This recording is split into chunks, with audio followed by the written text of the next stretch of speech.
आज यात्रा आहे. यात्रेनिमित्त आज आपण खाली आलो फिरत. तो काही मातीचं मन शूटिंग घेतली. IT वाला माणूस आतमध्ये गेला. ITत गेला आतमध्ये. या ठिकाणी किराणा मालाचं दुकान आहे. त्यांचा पारंपरिक व्यवसाय. या ठिकाणी नारळ आहे. नारळ इकडे ह्या देवीला अर्पण करतात आणि जे देवाला यात्रेला येणारे लोक आहेत त्या नारळासाठी त्या ठिकाणी गर्दी करतात. इकडं सोललेले नारळ आहेत आणि इकडं विना सोललेले नारळ आहेत. आणि वैशिष्ट्य म्हणजे पुण्यामध्ये IT मध्ये जॉब करतोय हा. किती लाख पगार आहे? 1.5 ते 2 लाख रुपये पगार आहे महिन्याला. 1.5 लाख पगार पण चालेल. 1.5 लाख पगार पण चालेल. कामावरती असतो. कामावरती युद्धामुळं आता कामाला नाही, युद्धामुळं म्हणजे किती मोठ्या पदावर जरी असला तरी आपण आपल्या गावाच्या यात्रेसाठी गावाला आलंच पाहिजे. आणि अशी कामं केली पाहिजे नारळ सोलायची. आता ITतल्या ऑफिसला लोकांना कळालं नारळ सोलतोय हा. बघा त्याची कला बघा. कला बघा आता. स्किल बघा. नाही, हा व्हिडिओ आपल्या यात्रेच्या YouTube चॅनलवर येणार आहे. आता लोकांना पुण्यात काय वाटतं, हा ITत कामाला आहे किंवा काय इंजिनियर आहे. हे बघा, हे खरं स्किल आहे. 1.5 लाख पगार वगैरे नाही कमवतो, या कामामुळेच कमवतो. व्हिडिओग्राफर. चला असू द्या. व्हिडिओ काढी द्या. आपण या ठिकाणी अजून एक तुकाई माता मंदिर आहे. आता आपल्या गावातलं जे मंदिराची जी शूटिंग आपण थोडीफार घेतलेली आहे. अजून बरंच काय राहिलं. तोपर्यंत दुपारची वेळ आहे. तर इकडे डावीकडं जाऊया. या ठिकाणी तुकाई माताचं मंदिर आहे. छोटा रोड आहे यार. हां, छोटा रोड आहे. आता आपण ह्या मंदिराकडे जाऊया. अशी गावामध्ये अजून एक मंदिर आहे मुक्ताबाईचं. तिकडं शाळेच्या जवळ शीतळा देवीचं. या ठिकाणी पण आपल्या जी मेन यात्रेच्या दिवशी या ठिकाणी सगळे भक्त भाविक या ठिकाणी प्रसाद ठेवण्यासाठी येतात. नैवेद्य ठेवण्यासाठी. आणि संध्याकाळी या ठिकाणी लापसी आणि लापसी आणि कांद्याची चटणी महाप्रसाद आपण या ठिकाणी सुद्धा येणार आहे. चला आता बघूया आतमध्ये जाऊन हे मंदिर कसं काय.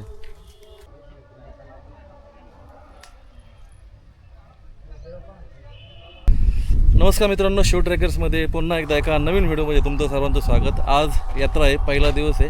आणि या जी मळगंगा देवीची यात्रा आहे ती तर चालूच आहे. पण आपण ज्यावेळेस गावातून एंट्री करतो आतमध्ये राईट साईडला एक तुकाई मातेचं मंदिर आहे. ह्या मंदिराचा सुद्धा म्हणजे ह्या देवीची सुद्धा यात्रा ह्या दिवशी असते. ह्या म्हणजे मेन देवीची तुळी पातळ आणि ह्या देवीचं तुळी पातळ एकाच दिवशी असतं. आणि हे जी इथली जी देवी आहे, इथली जी माहिती आपण आतापर्यंत कधी घेतलं नाही. लहानपणी या ठिकाणी बऱ्याचदा आपण या ठिकाणी आलेलो आहे. दर कोणतेही सण असले, यात्रा असली तर या ठिकाणी आठवणीने या देवींना नैवेद्य ठेवण्यासाठी लहानपणी आम्ही येत असतो. अजूनही घरून आम्हाला नैवेद्य ठेवण्यासाठी या ठिकाणी पाठवलं जातं. आणि ह्या ज्या देवीची जी माहिती आहे, त्याचा इतिहास आहे, ह्याचे पुजारी कोण आहेत, याचं व्यवस्थापन कोण बघतं, याचा पूर्ण व्हिडिओ आज आपण करायचा एक छोटासा प्रयत्न आहे. त्यासाठी आज आपण वेळात वेळ काढून ह्या मंदिराकडं एक छोटीशी भेट देण्यासाठी आलेलो आहे. बघूया हा व्हिडिओ कसा होतो आहे. आणि एक छोटेसा प्रयत्न आहे आपला माहिती घ्यायचा. आणि ह्या व्हिडिओमधून ही माहिती तुमच्यापर्यंत पोहोचवण्याचा एक छोटासा प्रयत्न करूया. चला बघूया हा व्हिडिओ कसा होतो आहे. आवडला तर हा सर्वांना व्हिडिओ शेअर करायला विसरू नका. चला. असं आम्हाला सांग. नका घेऊ, खातोय मी. पोहे खातोय लपून. सगळे घरा इकडं बसलेत मंदिरात खायला, हा बाहेर खातोय. चला ठीक आहे, मंदिराकडे जाऊया. या मंदिराच्या चारी बाजूला शेती आहे. या ठिकाणी आपले मित्र आहेत आतमध्ये मंदिरात. अरे वा, सर्व फॅमिली आहे आज इकडे. खाल्ले आता बाहेर. अरे मस्त सजवलंय, एक नंबर.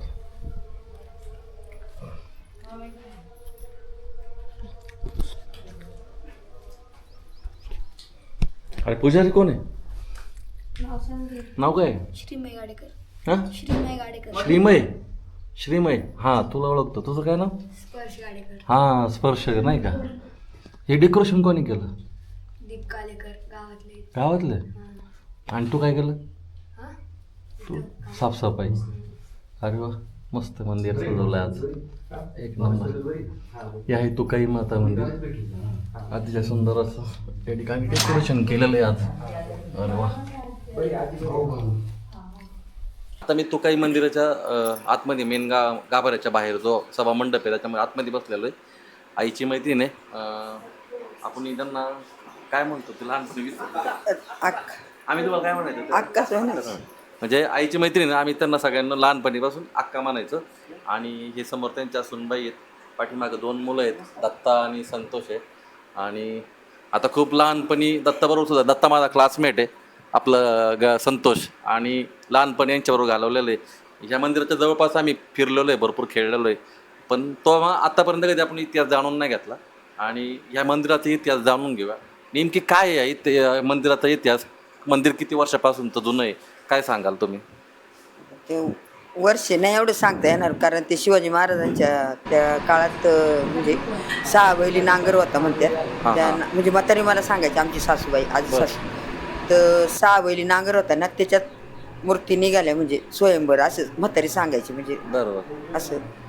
तिथून मग आता जवळजवळ म्हातारी म्हणायची आपली 40 45 40 41 42 पिढी असावं असं म्हणे आता इथून पूर्वी झालेलं ते म्हणजे असं आणि जेवढी जमीन होती ना तेवढी ती 12 एकर आमची म्हातारी म्हणली माझीच होती म्हणजे मंदिरच दिवेच याच्यात निघाली त्यांच्या शेतातच निघाली मग मंदिर तिथंच बांधलेलं 12 एकर जमीन होती पण पूर्वी काय माहिती आता ती त्याला मिठावारी म्हणजे ते शालार म्हणून होते त्यांना ती गेलेली नाही तर आमच्याच म्हणजे वावरातच मंदिर होतं हे पहिल्यापासून तिथून मग आमचं यांची चौथी तिकडं आणायला याला झाली राजदेवाच्या नांदूरला तिथून त्यांना इकडं आणलं म्हातारीने म्हणजे यांची आई वारल्याच्या नंतर म्हातारीने तिथून चौथी झाल्याच्या नंतर म्हातारीने बघितलं इथं सगळे भक्ती नाहीच म्हणायचे आमच्या आज सासूला त्याच्यानंतर मग ते म्हणजे तिथून त्यांनी मग म्हातारीच्या मागं त्यांनी जवळजवळ 69 वर्षे सगळं त्यांनी केलेलं म्हणजे पूजा आरती सगळं ते आपले करायचे म्हातारी थकल्याच्या नंतर ते आपले करायचे आता आमच्या आज सासूला झालं असं 26-27 वर्ष झालं असं वारलेलं त्याच्यानंतर मग आमचं 2 मुली 2 मुलं ते इरिगेशनला कामाला असायचे आमचं मस्त चांगलं चाललं होतं इरिगेशनला कोण काका कामाला होते हा बरं इरिगेशनला होते कामाला त्याच्या ठिकाणी फुलसुंदर आणि गाडेकर हे 2च नाही आता हे म्हणजे आमच्या सासूबाईचं मायार फुलसुंदर म्हणजे आजूळ थोड्या दादांचं आजूळ बर असं होतं मग गाडेकर कुठले हे आनेगाव आमचं आनेगावात आनेगावच्या ते इकडे स्थायिक झाले हो इकडं स्थायिक झालं मग त्याच्यानंतर शेती म्हणजे जसं आपली ऐपतून तसं शेती घेतली परत जागा घेतली घरं बिरं अशी झाली त्याच्यानंतर पहिलं मंदिराचं काय त्यांना असं मंदिराचं काम करायचं नंतर मग म्हणजे घरी काही नळ जरी घ्यायचा असला तर इथे पहिला घ्यायचा मग घरी असं त्यांचं हे होतंच त्याच्यानंतर मग बरंच हे झालं काळ गेला त्याच्यानंतर मग रिटायर झाली त्याच्या 1-1.5 वर्ष त्यांचं बऱ्यापैकी गेलं तिथून जे म्हणजे आजारपण झोंबलं त्यांना की 7 ऑपरेशन झाली त्यांची बरोबर 7 ऑपरेशन झाली पण त्यांनी तुकाबाईला बोलले होते ते म्हणजे पहिले ते म्हणजे निम्म्याला पुढं सर्व्हिस राहिली होती ना त्यावेळेस ते बोलले माझी जर पूर्ण सर्व्हिस भरली तर मी काहीतरी मला काय करायचं त्यावेळेस मी करीन म्हटले असं म्हणले होते मग त्याच्यानंतर ते रिटायर झाल्याच्या नंतर पहिलं मग मंडप गळत होता स्लॅब टाकलेला होता हा मोर टाकला त्यांनी स्वतः आणि मग इथं टाटाचे पत्रे टाकून स्वतः त्यांनी हा मंडप मारला बाहेरचा मारला ही साईडला जी लादी दिसती गोटा लादी त्यांनी स्वतः 2.5-3 लाख रुपये त्यांनी स्वतः खर्च केला पुढं नाव नाही टाकलं काहीच नाही म्हणायचे तिला माहिती मी काय केले आणि मला माहिती तिला काय केलं मी असं म्हणजे त्यांचं हे त्याच्यानंतर मग आता हा 7वा महिना चालू आहे त्यांचं असं हे झालं त्याच्यामुळं मग थोडंसं घेत झालं म्हणजे नाराजीच आहे पण मी आपलं गेलं घरातून या घराची पूर्ण जी काय 12 महिन्याची पूजा अर्चा चालते सगळं ते करायचे म्हणजे आता चालू वर्षी पोरांना माहिती झालं की बाबा झेंडू शिवायला लागते बाकीचं काही त्यांना असं किंवा आता दसरा आलाय होमाचं सामान ते आधीच घेऊन आणून ठेवणार म्हणजे काही करायचं असेल ना मंदिरासाठी फार कोणतंही काही करते म्हणजे असं त्यांचं ते हे असायचं आणि आजीनी त्यांच्या म्हणजे तसं लहानपणा 4थी तिकडं नांदूरला झाल्याच्या नंतर मग त्यांना इथं आणल्याच्या नंतर आहे ना तिथून मग भरपूर हे केलं त्यांनी. आणि पोरांनी पण मग ही लादी बसवली, त्यांनी बाहेरची सगळी बसवली, ही बसवली, आतली बसवली पोरांनी. मग फक्त म्हणले तुमचे टाका, पण माझं काही नाव बिव नाही टाकायचं कुठं, काही नाही, म्हणजे असं सगळं त्यांचं. गुप्तदान. हा, इकडे नातांचं नाव टाकली होती, आता दोघांची एकाचं का दोघांची टाकायचं असं चालू होतं त्यांचं. पण आता काही देवाने आयुष्य थोडं केलं, काही इलाज नाही, काही राहिलं नाही. तर सगळं तुकाबाईने आमचं खूप चांगलं केलंय, म्हणजे भरभराट केलाय पार. काही नाही असं नाही, वागणीचं म्हणायची लोक, वागणीचं दूध नाही एवढंच नाही तर फक्त सगळं चांगलं झाले, पार व्यवस्थित झाले. तुम्हाला एकूण मुली किती आणि मुलं किती? मुली 2 जणी आहेत. दोघी जण. हा, एक शिक्षक आहे, जावाई शिक्षक आहे आळे फाट्याला, बेल्यात दिले त्यांना शिंद्यांना. आणि त्या दोन्ही मुलांच्या ज्या सोना आहेत त्या कोणत्या गावातल्या? एक आळकुटीची आहे मोठी दीपाली, आणि शीतल जाधववाडीची. दादोवाडीची. हा, चिखली जाधववाडी. हा. तुम्हाला कसं वाटतं या ठिकाणी सासूबाई या ठिकाणी मंदिराची सेवा करतात? कारण एक मंदिर तुमच्याकडे सेवा करण्यासाठी खरं तर घरचं काम करून घरातले देव उरकून पण बाहेरचं आपल्याला उरक होत नाही, पण तुम्ही या ठिकाणी करताय, सासूबाई करतात एवढ्या वर्षापासून. काय कसं वाटतं तुम्हाला या ठिकाणी सेवा करताना? सासूबाईंपुढं जसंच त्या सांगतात तसंच आम्ही देवीची सेवा करतो. त्यांच्या मागं आम्ही आता दोघी जावं आम्ही सेवा करतो. तुम्हाला काय वाटतं? तुमचं काय म्हणणं? नाही, कसं आता वाटतं या हे- ठिकाणी देवीची सेवा करतोय? यातच परंपरा चालूच ठेवावं लागणार आहे आम्हाला, त्याच्यात खंड करण्यात काही अर्थ नाही. हा, ते तर आहेच आहे, पण ते करताना आनंदच मानसिक आहे. समाधान नाही, किंवा नाही, असं खूप- काही खूप- कसं वाटतं? खूप समाधान आहे.